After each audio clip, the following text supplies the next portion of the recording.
This month, the United Nations here in Geneva allocated 2 days on proposals on how to reach a globally acceptable agreement to manage the refugee situation. The Holy See Geneva delegation brought in their expert from Rome to address the Human Rights Council. Addressing the root causes of large movements of refugees requires courage and political will. Open questions must be resolved by means of diplomacy, dialogue and prevention, which are also basic requirements in the promotion of integral human development. Father, talking about the root causes that seem to be ongoing, is it realistic to think that they can be reversed or eliminated after all these many years where they continue? Well, the answer is clearly yes, because the world community committed itself to addressing these root causes. The root causes are the same as the topics of the Sustainable Development Goals. So if you ask, is the world serious about the Sustainable Development Goals? God bless and hope that we really are.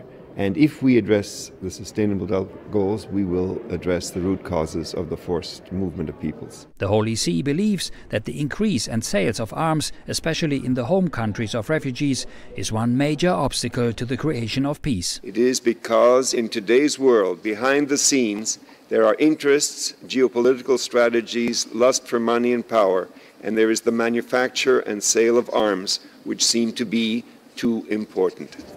Are there any initiatives by the Vatican that you would like to mention about dialogue and reconciliation?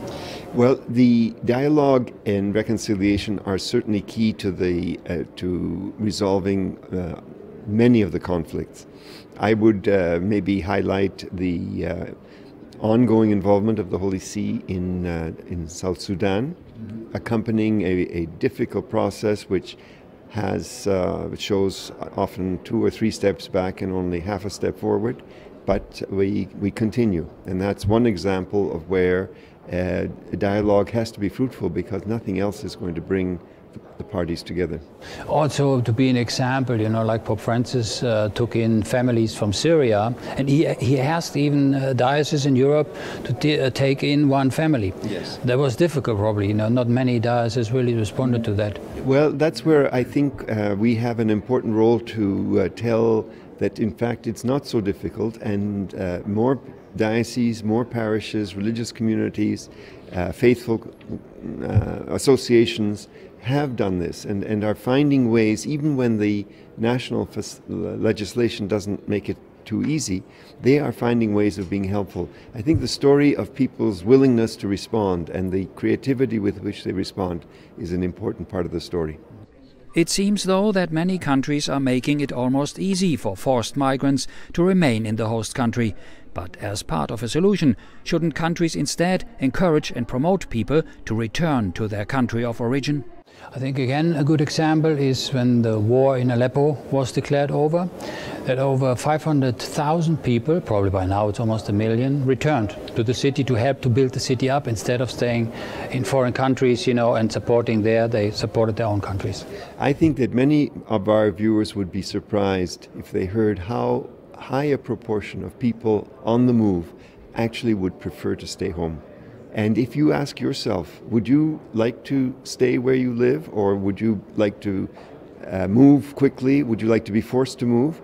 Most people would say, no, I want to stay where I was born, where I grew up, where I have my friends, my family, my future. But if you don't have a future, you can't stay. And so appreciating that people want to stay where they're from, and that the forced flow is actually a terrible thing to have to undergo.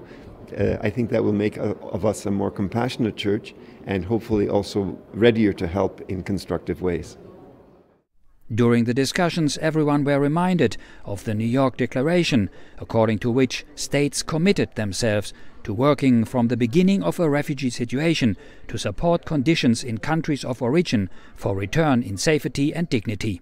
In the meantime, the Holy Father proposed to all the dioceses, parishes, religious communities, Catholic associations, the world's governments, and the UN Global Compact's procedures to welcome, to protect, to promote, and to integrate refugees.